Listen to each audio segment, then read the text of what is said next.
महाराष्ट्रातल्या महायुती सरकारने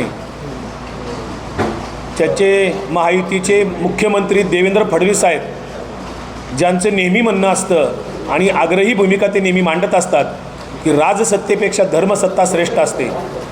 धर्मावर आधारित राज्य निर्माण करू पाहणाऱ्या RSS अर्थात राष्ट्रीय स्वयंसेवक संघाने या देशामध्ये द्वेषमूलक विषारी विचार पेरण्यापलीकडे काही केलेलं नाही आहे। लोकमान्य टिळकांच्या नंतर महात्मा गांधींकडे जेव्हा काँग्रेसचं नेतृत्व आलं आणि महात्मा गांधींनी पहिल्या काँग्रेसच्या अधिवेशनामध्ये ठराव केला अस्पृश्यता निर्मूलनाचा आणि सर्व धर्मसमभावाचा, सर्व जाती धर्मांना सोबत घेऊन हे स्वातंत्र्य मिळवायचं असा जेव्हा नारा गांधीजींनी दिला तेव्हा डॉक्टर केशव बळीराम हेडगेवार अस्वस्थ झाले आणि त्यांनी 1925 साली राष्ट्रीय स्वयंसेवक संघाची स्थापना केली, हिंदू राष्ट्राची घोषणा केली, हिंदू धर्माचं संघटन केलं आणि मग त्याच्याविरुद्ध इतर धर्माचे सगळे लोक त्यांचे शत्रू ठरले।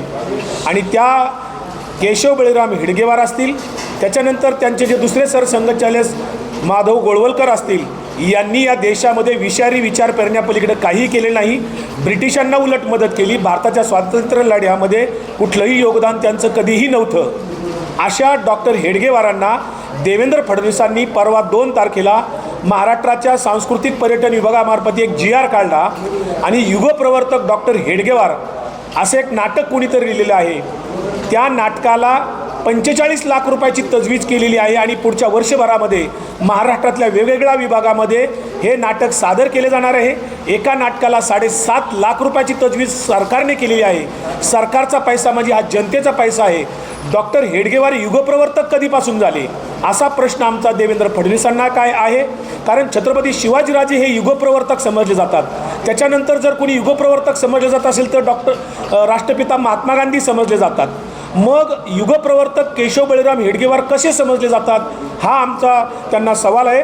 परंतु RSSची नीती पूर्वीपासून तशीच राहिलेली आहे। एक गोष्ट खोटी 100 वेळा सांगितल्यानंतर कधीतरी ती सत्य वाटायला लागते। त्या पद्धतीनं केशव बळीराम हेडगेवार यांना युगप्रवर्तक म्हणायचं आणि पुढच्या पिढ्यांना ते युगप्रवर्तक वाटावेत यासाठी जबरदस्तीने शासनाच्या पैशाने हा नाटक करण्यासाठी त्यांनी 45 लाख रुपयाची तजवीज केली। मात्र लोक टीका करतील म्हणून घाईघाईने त्यांनी त्याच दिवशी छत्रपती संभाजीराजांच्या पुरंदर किल्ल्यावरील जन्मस्थळावर तिथे जो काही जयंतीचा कार्यक्रम होतो तिथे 10 लाख रुपयाची तजवीज करून ठेवली, त्याच दिवशी दुसरा GR काढून हे बॅलन्स करण्याचा त्यांनी प्रयत्न केला।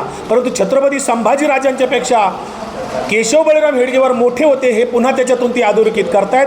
केशव बळीराम हेडगेवार कुठलेही युगप्रवर्तक नव्हते, ते महाराष्ट्र आणि या देशामध्ये विषारी विचार कालवण्यामधले संस्थापक होते। या देशातल्या फाळणीचे जे काही सूत्रधार लोक होते त्याच्यातले हे एक होते। आमची मागणी अशी आहे की ताबडतोब ते सरकारने ते रद्द करावं, कारण या राज्यामध्ये महात्मा फुलेंची मालिका, सावित्रीबाई फुलेंची मालिका आमचे खासदार डॉक्टर अमोल कोल्हे एका चॅनलवर चालवत होते मालिकेत, ती मालिका मात्र बंद केली सरकारने। महात्मा फुले यांना चालत नाहीत, स्वराज्यरक्षक संभाजीराजे यांना चालत नाहीत, शिवाजी महाराज चालत नाहीत, डॉक्टर बाबासाहेब आंबेडकर चालत नाहीत, मात्र केशव बळीराम हेडगेवार यांच्यासाठी सरकारी पैशातनं 45 लाख रुपयाची तजवीज केली, ती ताबडतोब मागं घ्यावी। त्या नाटकालाही आम्ही विरोध करतो।